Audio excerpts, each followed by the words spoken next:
All right, we are Zooming here, the virtual way to do some post-game interviews for us in this 2020-2021 COVID age. We are in. High school football is back across the state of Virginia, and in Hampton Roads, the Salem Sun Devils took on the Princess Anne Cavaliers in a much-anticipated Beach District clash on Friday night. We are joined by the head coach of the reigning Beach District champion Sun Devils. Great year for them in 2019, winning their first 12 games. Just a dominant defense, continue the tradition they've had there in Virginia Beach. And Coach Shawn Wilson kind enough to join us following his team's 12-6 overtime triumph over Princess Anne at the Virginia Beach Sportsplex. Coach, no time to rest because you get ready for the next game, but awful sweet to get the 17th consecutive win over a PA squad. You know pretty well those guys. James Jagger, the head coach, used to be on your staff, and they've got a bunch of talented athletes, but your guys buckled down in crunch time and showed their grit, their resolve, and their experience. Yeah, we did. Coach Jagger did a great job with those guys last night. I got to give my coaching staff some credit too. We made some adjustments. We hadn't seen any tape or anything like that, so 3 weeks worth of practice and making some adjustments. I think our coaching staff did a great job, and our kids showed up and played.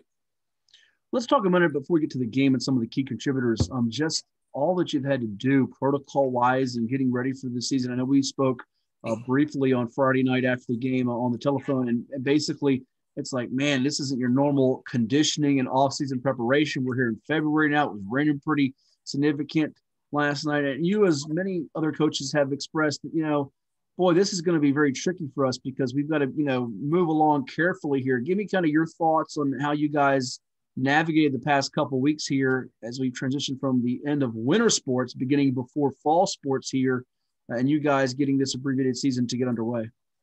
Yeah, it's been tough, basketball guys, some of the basketball guys came out late. They just joining us now, and we got state track meet on Tuesday, and some of the guys there for a little bit, but they're not be able to contribute. But with this COVID going on, it's a little scary situation for everyone. I'm thinking, but what can we do?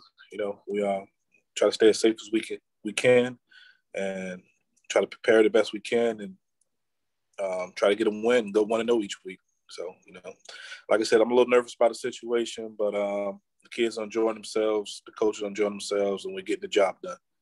Sure. Let me go back to your playing days back in the day. You were a heck of a ball player yourself at Bayside High School. Got your picture up on the wall, went to the University of Florida, if I remember right. Is that where you went? And, kind of if you were in this age now playing, how would you kind of feel about it? I mean, I'm sure you, like a lot of kids, would want to play, whatever it takes kind of thing. Let's get out there, let's compete. You don't want to have your senior season be lost, if you will. And some of these kids have already made decisions to college. We'll outline a couple of your guys that have already either verbally committed or signed, and others that are hoping to play at the next level. But multi-sport guys, it is tricky kind of navigating, like you said, track, football, basketball, football, track, those type of things. This is not an easy situation. No, it's not an easy situation. If I was a high school student, I'll be game, I'll be ready to play.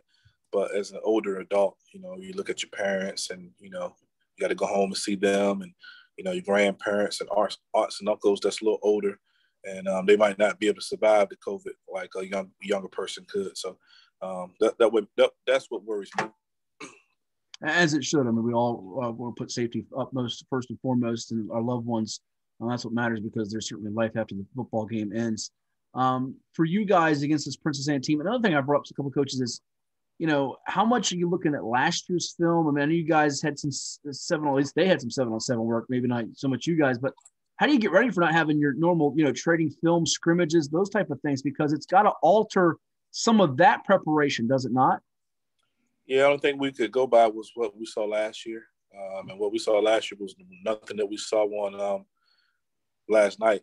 So, well, and you say last year, you mean 2019, because really it's almost 2 years. Yeah, it's almost 2 years, 13 months, I think it is. But I don't think we can go by what we saw from years before, when they played Woodside and, some of the other games. But they came out with a whole different game plan. And luckily I have a veteran coaching staff who was able to make some adjustments during the game, so that helped out. I had some veteran players that was able to do some adjustments from last year when coach called certain things, and they was able to adjust, So that's a good thing to have some seniors and a good coaching staff. Well, and they call it Black D over there at Salem for a reason. The defense has been the tradition.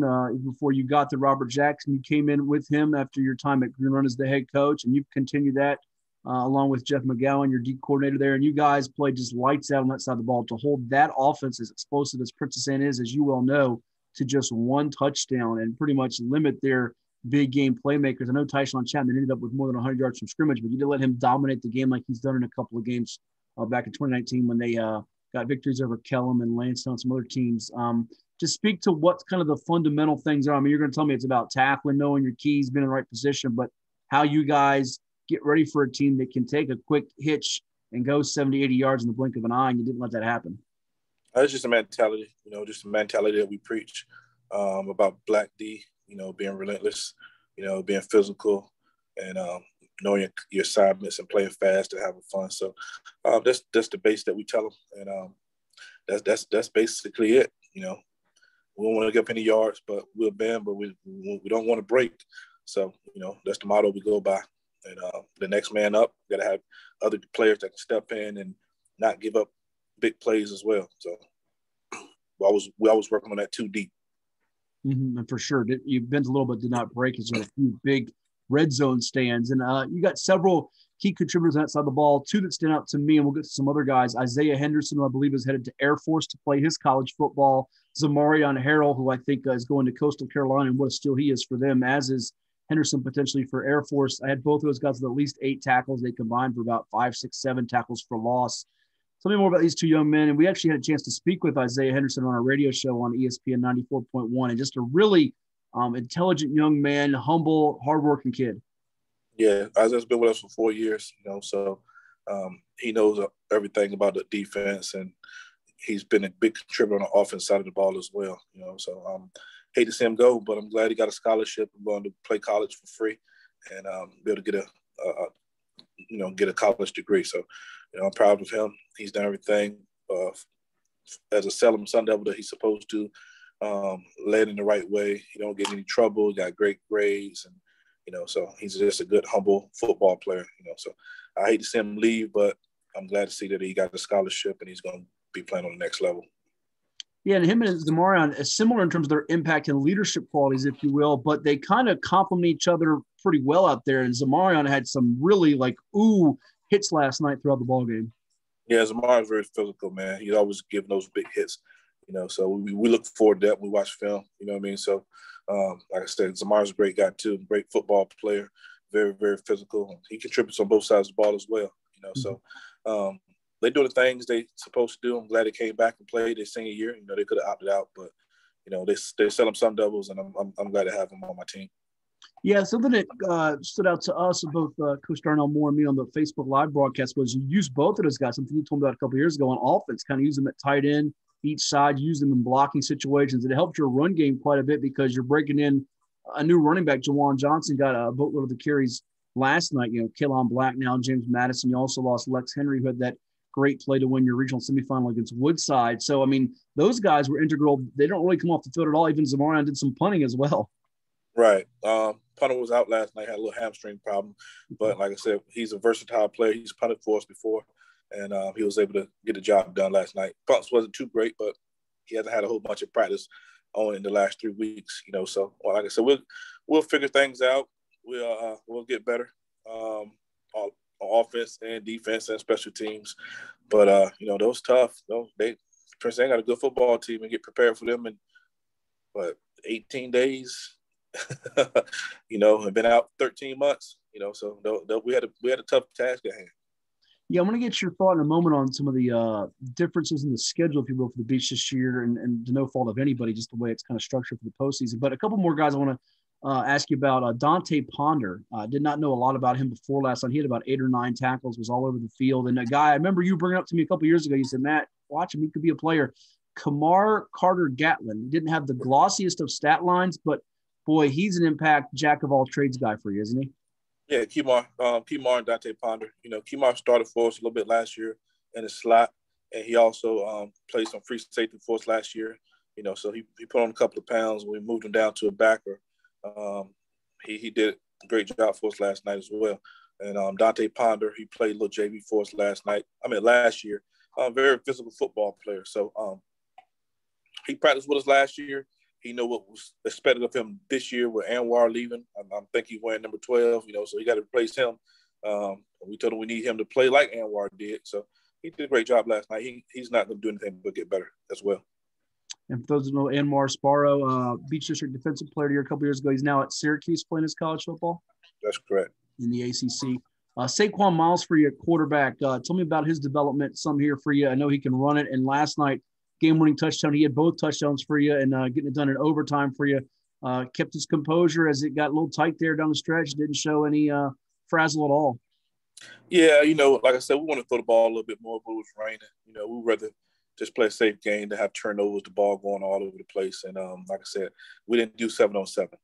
So he hadn't thrown in a long time. You know what I mean? So 3 weeks of throwing. And like I said, we just tried to play safe, cautious game last night. Try to establish a run game, throw when we had to, and play great defense and special teams and get out there with a victory. But, we got more time to prepare now, and we'll better air it out a little bit. Well, it's better to have that ball control approach, conservative mentality, and that type of game if you've got the defense you have, as opposed to airing it out. You might have some miscues there. And you've got capable weapons, Desmond Green, Malachi Jones. So you have some receivers, I think, before the season is done, they'll make their presence felt. Yeah, we got some receivers that can get the job done. It's just, like I said, rainy last night, ball, a little wind and rain. The rain was coming down. The ball was slippery. So, like I said, I'd rather be safe than sorry, so. Last two for you, and I appreciate you doing this with us.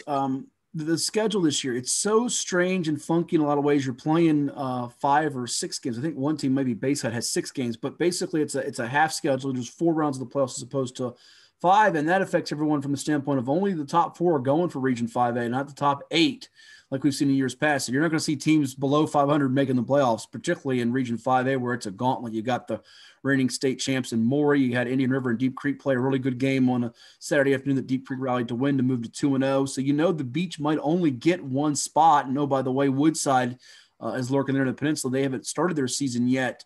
Give me your thoughts on just the way it's structured. And you could have teams that might not play as tough a schedule, whereas there's a team that plays a more challenging schedule. They could have a couple losses, and they might be as good, if not better, than a team that has nothing in the loss column there.